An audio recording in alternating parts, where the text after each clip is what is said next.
I've always believed that trust is the foundation of any marriage, a delicate thread woven through years of shared moments, whispered promises, and quiet sacrifices.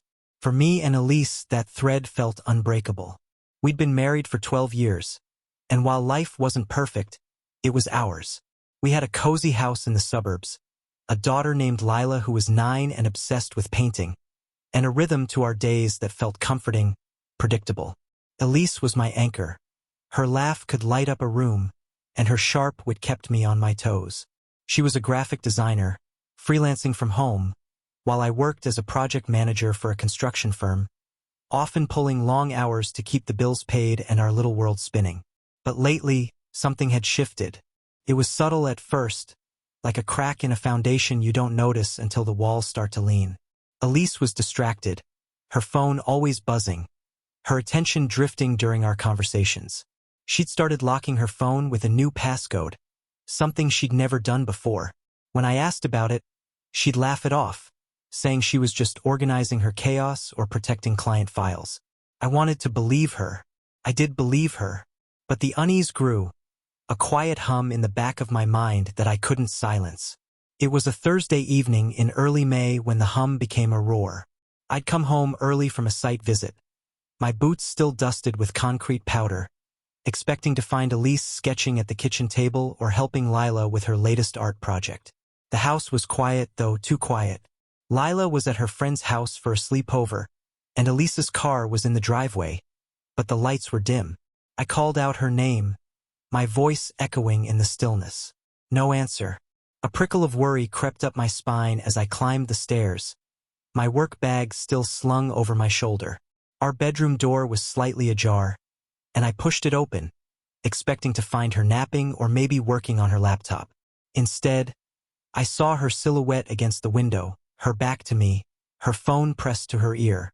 She was speaking in a low, hurried tone, words I couldn't quite catch but that carried a weight I didn't recognize.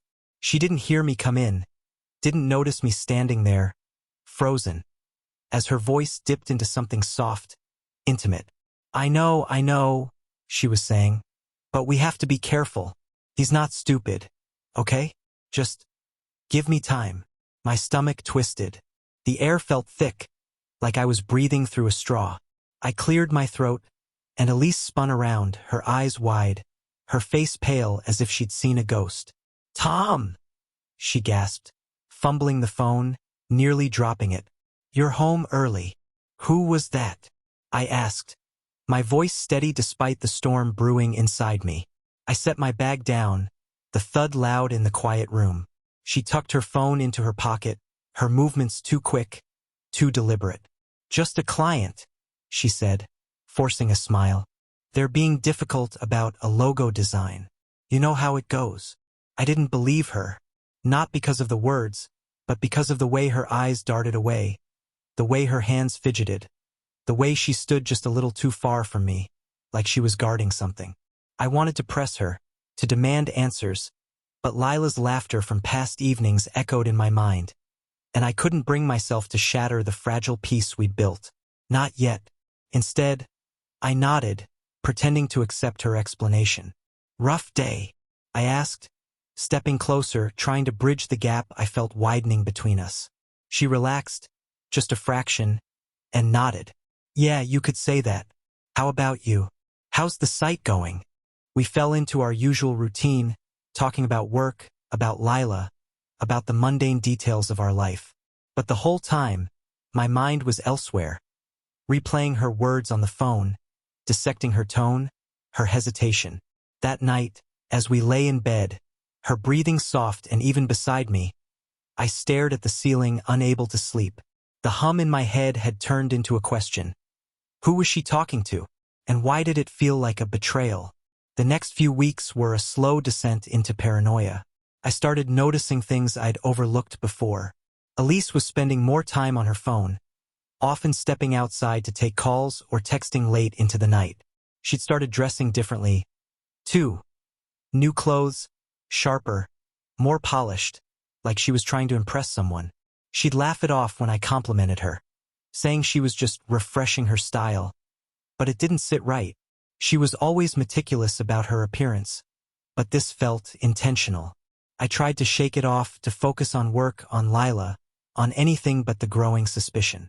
But it was like a splinter under my skin, impossible to ignore. I started checking her phone when she was in the shower, something I'd never done before. The passcode was new, as she'd said, and I couldn't crack it. I felt dirty even trying, like I was betraying her by doubting her. But the need to know was stronger than my guilt. One evening, while she was out at a client meeting that ran late, I sat at the kitchen table with her laptop. She'd left it open, a rare oversight, and I couldn't resist. My hands shook as I opened her email, scanning for anything out of place. Most of it was work-related, invoices and project briefs, but then I saw it. An email thread buried in a folder labeled Miscellaneous. The subject line was blank, and the sender's name was just M. My heart pounded as I opened it. The emails were short, cryptic, but damning. "Miss you already," one read. "Can't wait for Thursday," said another. There were no explicit details, but the tone was unmistakable. Intimate, secretive, laced with a familiarity that made my chest tighten. The most recent one, sent just 2 days ago, said, "Same place, 7 p.m. don't be late." There was no signature, no name, just that initial M. I sat there, staring at the screen, my mind racing. Who was M? A coworker? A friend? Someone from her past? I thought back to her late nights, her sudden meetings, the way she'd been pulling away from me, physically and emotionally. The pieces were falling into place, and I hated the picture they were forming. I didn't confront her that night. Couldn't. I needed proof, something concrete, something I could hold on to when the inevitable argument came.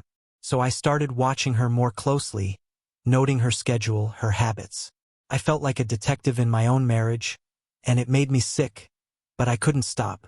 The next Thursday, I told her I had to work late, a lie to test her. She didn't blink, just kissed me goodbye and said she'd be at a coffee shop working on a deadline. I waited until she left, then followed her. She drove to a part of town we rarely visited, a trendy area with boutique shops and overpriced restaurants. Her car pulled into a parking lot near a small hotel, the kind that's charming but discreet, the kind you'd choose if you didn't want to be seen. I parked a block away, my hands gripping the steering wheel so tightly my knuckles ached. I watched her get out, her hair catching the streetlight, her steps quick and purposeful. She didn't look around, didn't hesitate, just walked straight into the hotel. I waited, my heart hammering, my mind screaming at me to turn around, to go home, to pretend I hadn't seen this. But I couldn't. I got out of the car, my legs unsteady, and followed her inside. The lobby was dimly lit, all polished wood and soft music, the kind of place that felt like it was hiding secrets. I kept my distance, blending into the shadows near the check-in desk. Elise wasn't there. I scanned the room, my eyes landing on the elevator just as its doors closed. She was inside, alone, her expression unreadable. I took the stairs, 2 at a time, my breath ragged. The hotel wasn't big, only 4 floors, and I didn't know where she was going.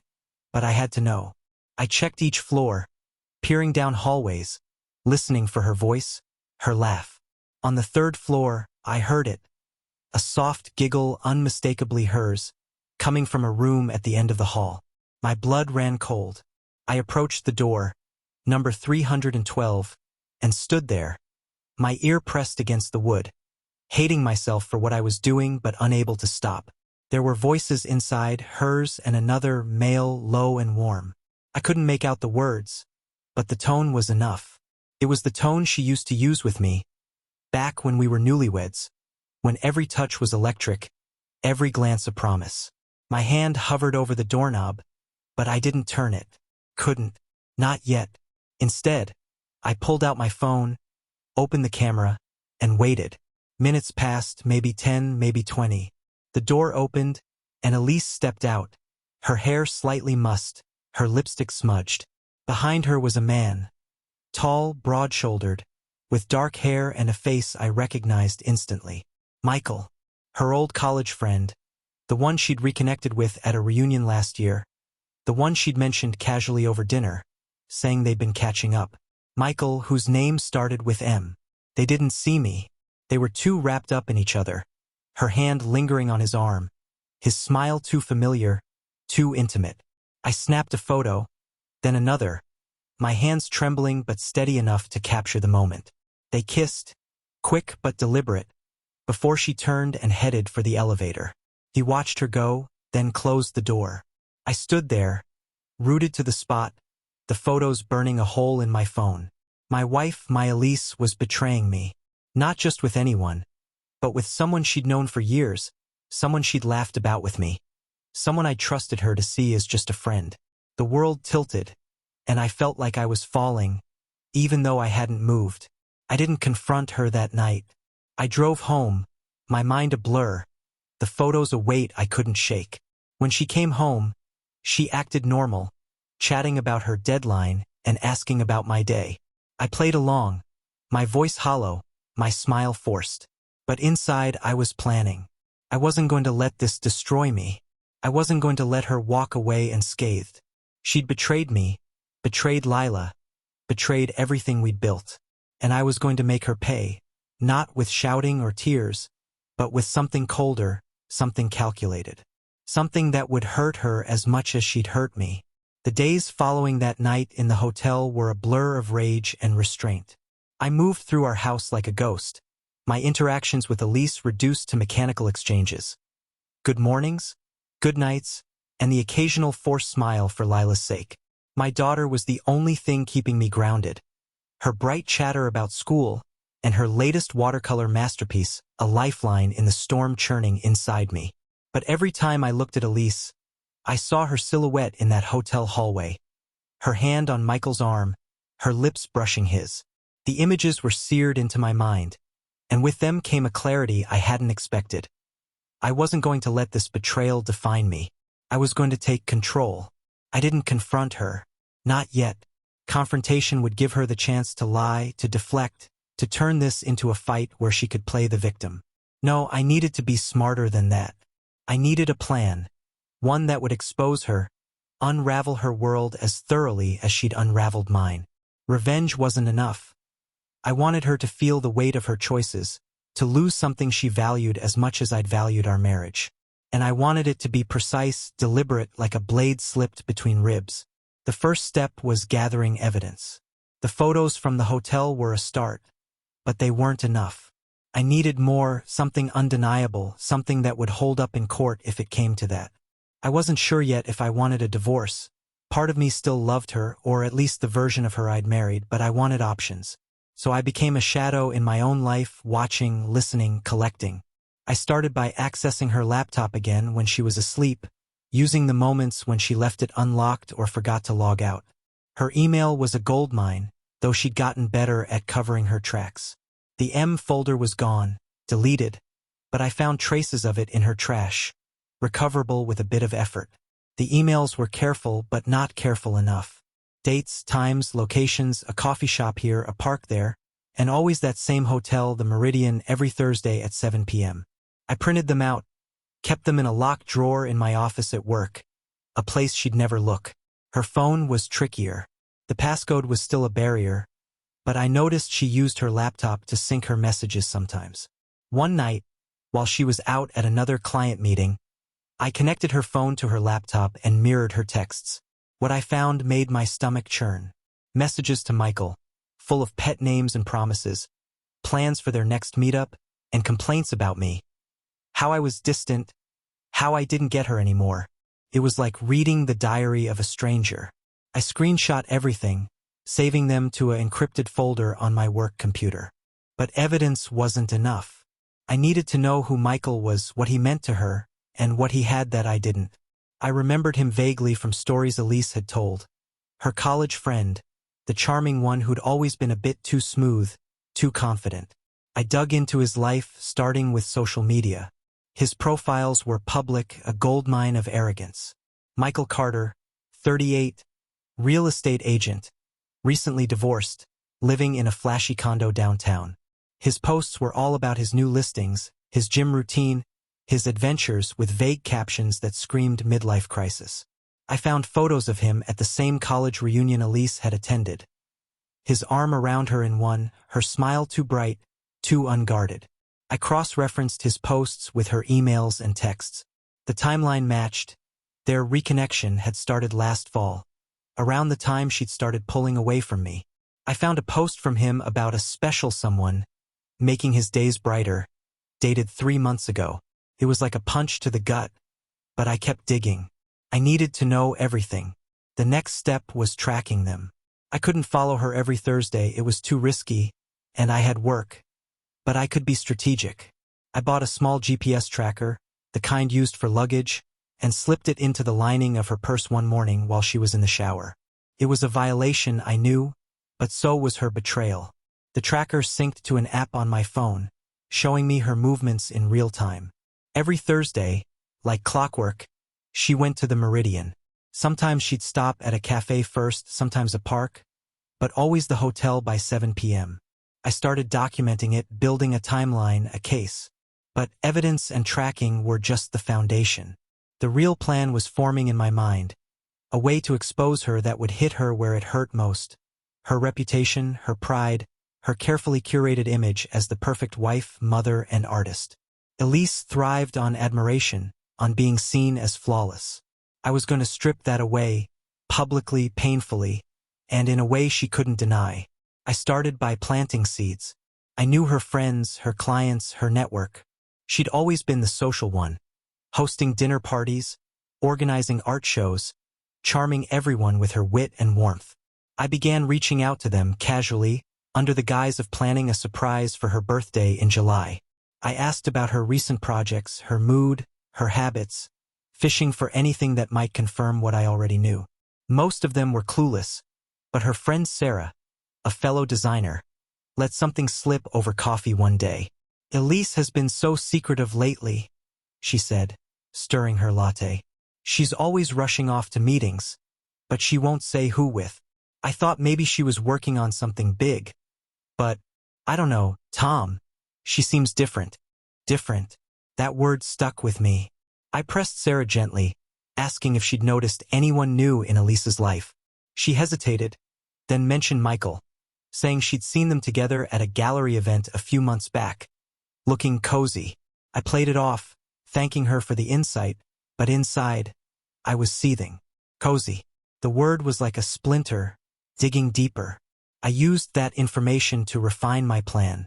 Elise's next big event was an art showcase in June. A prestigious one where she'd been invited to present her latest designs. It was her moment to shine, to network with clients and peers, to bask in the spotlight. I decided that's where I'd strike. Not with a public outburst, that was too crude, too fleeting. I wanted something that would linger, something that would follow her. I started working on a presentation, a digital slideshow disguised as a tribute to her work. I'd offer to help with the tech setup at the showcase, something I'd done for her before. The slideshow would start innocently, her best designs, her awards, her journey as an artist. But buried in the middle, I'd slip in the evidence. Screenshots of her texts, the hotel photos, a map of her Thursday night movements.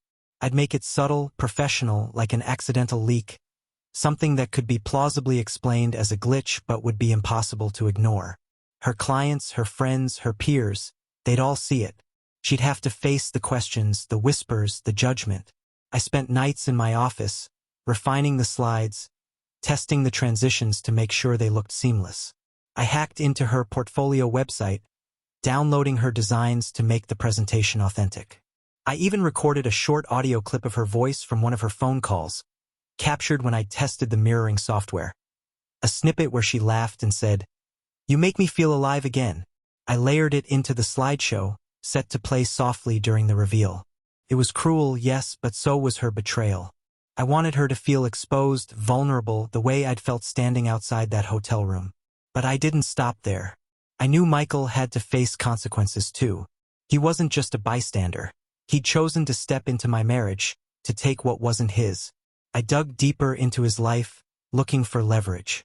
His real estate business was thriving, but it wasn't spotless. I found complaints online, clients claiming he'd misled them about property values, cut corners on inspections. I started contacting them anonymously, posing as a concerned buyer, gathering their stories. I compiled a dossier, complete with screenshots and testimonials, and sent it to his agency's ethics board, signing it with a fake name. It wouldn't ruin him, but it would make him sweat, maybe cost him a few deals. That was just the start. I also found his ex-wife, Lauren, on social media. Her posts were bitter, hinting at infidelity as the reason for their divorce.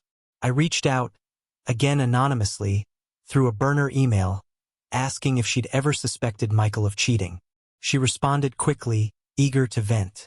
She confirmed he'd had affairs during their marriage, one with a coworker, another with a client. I asked if she'd be willing to share her story publicly, maybe at an event like the art showcase where Michael might be. She was hesitant but intrigued, especially when I mentioned a mutual acquaintance who'd been hurt by him. I didn't push too hard, I didn't need to. The seed was planted. As the showcase approached, I felt a strange mix of dread and exhilaration. I was meticulous, checking every detail of the plan. I tested the slideshow on a spare laptop, made sure the tracker was still working, even rehearsed what I'd say if Elise confronted me before the event. I kept up appearances at home, playing the dutiful husband, helping with Lila's homework, cooking dinner when Elise was working late. But every night, I lay awake, the plan spinning in my mind, refining itself, growing sharper. The hardest part was Lila. She was innocent in this, and I hated that my actions might hurt her. I didn't want her to see her mother humiliated, but I couldn't let Elise's betrayal go unpunished. I decided to send Lila to my sister's for the weekend of the showcase, claiming it was a chance for her to spend time with her cousins. Elise didn't question it. She was too distracted, probably planning her next rendezvous with Michael. By the time June arrived, I was ready. The slideshow was perfect, the evidence airtight, the seeds of Michael's downfall sown. I felt like a general preparing for battle, every move calculated, every outcome considered. Elise had no idea what was coming.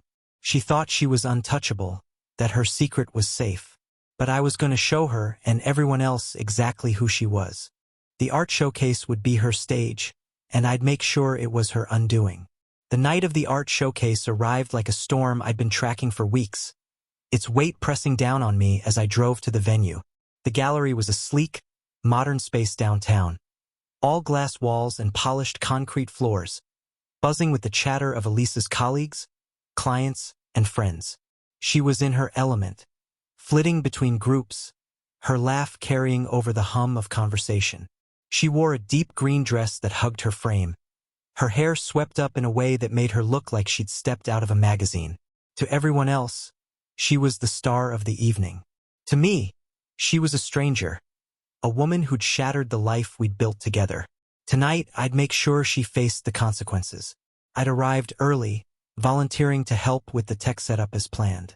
The gallery's projector system was simple enough, and I'd already tested my slideshow on it the day before, slipping in during a quiet hour when no one was around. The file was loaded, disguised as a backup of Elise's portfolio presentation, buried in a folder labeled Event Assets. I'd programmed it to play at the midpoint of her talk, triggered by a remote clicker I kept in my pocket.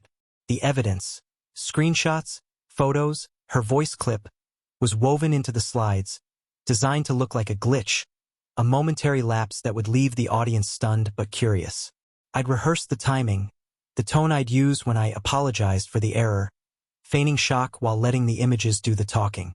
As the evening began, I stayed in the background, blending into the crowd with a glass of wine I didn't drink.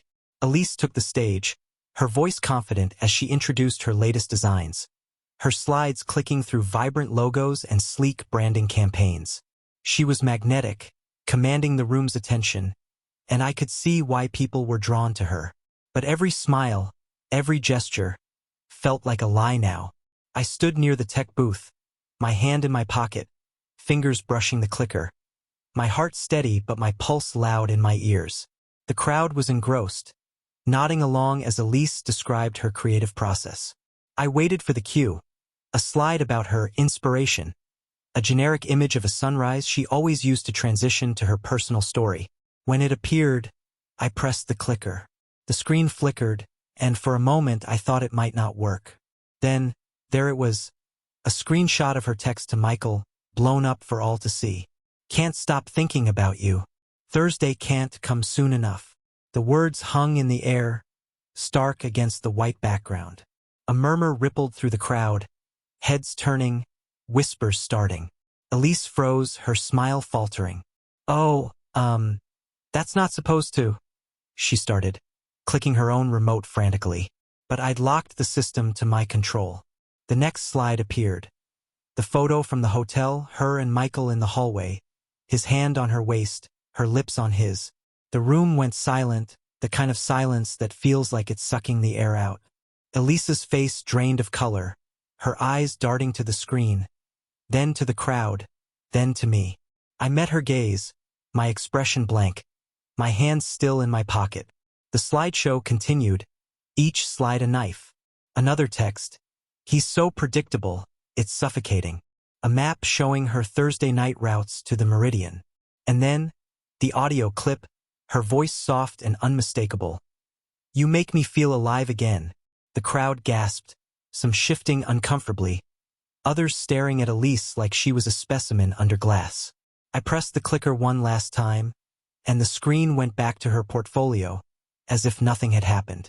I stepped forward, my voice calm but loud enough to carry. Sorry, folks. Looks like a technical glitch. Let's give Elise a moment to regroup. The room erupted into whispers, eyes flicking between Elise and me. She stood there, her hands trembling, her mouth opening and closing like she was trying to find words that wouldn't come.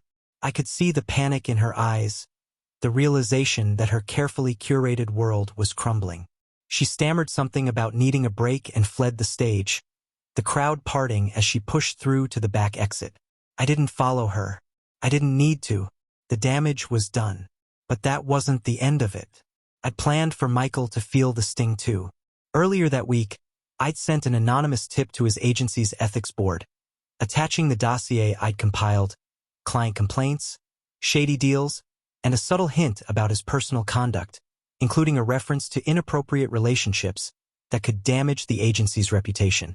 I'd also reached out to Lauren, his ex-wife, who'd agreed to attend the showcase after I'd hinted that Michael might be there. She was in the crowd now, her face grim as she watched the slideshow. I'd sent her a burner email with a few of the same screenshots, enough to fuel her anger. As Elise fled, I saw Lauren slip out, her phone already in her hand, no doubt ready to confront Michael or spread the word. I stayed at the gallery, mingling with the crowd, playing the confused husband. People approached me, offering awkward condolences or asking if I was okay. I shrugged, said it was probably a mistake, a hack, something we'd sort out. But I could see the doubt in their eyes, the way they looked at me with pity or suspicion. Elisa's reputation was her currency, and I just devalued it in front of everyone who mattered to her career. Clients whispered about professionalism, friends exchanged uneasy glances, and I knew the story would spread, on social media, in group chats, at every industry event she'd ever attend.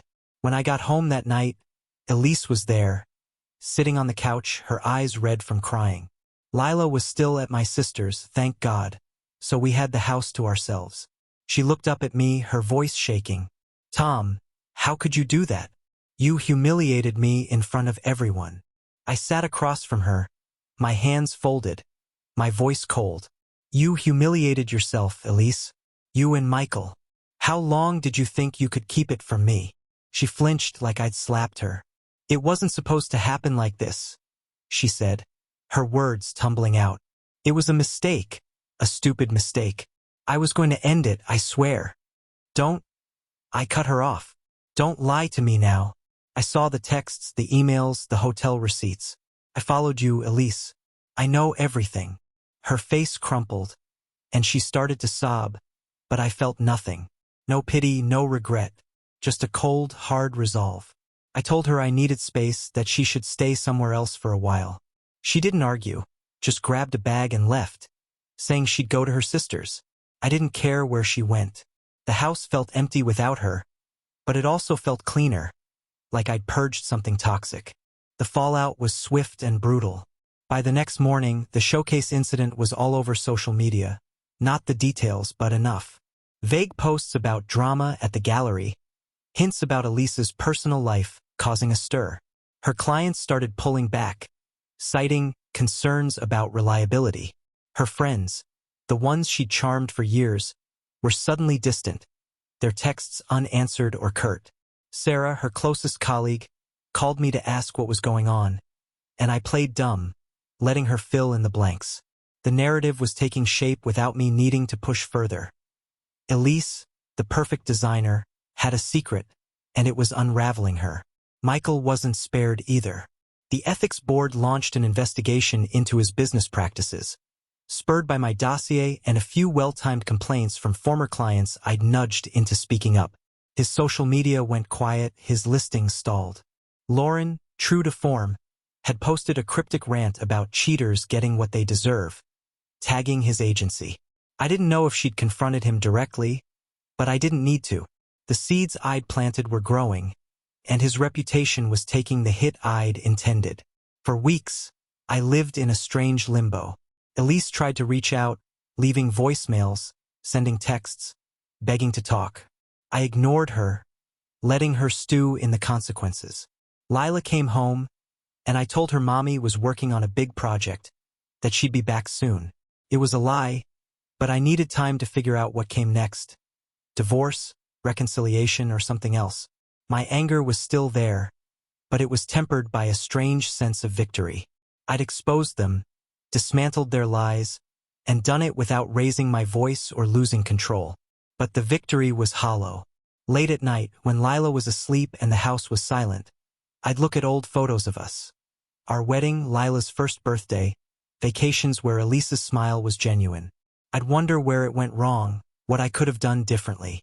The pain was still there, sharp and raw, but I channeled it into something else. Justice. Elise had betrayed me, and I'd made sure she paid a price she'd never forget. Michael, too, was learning that actions have consequences. And me? I was learning to live with the man I'd become, someone capable of love, but also of a cruelty I never knew I had.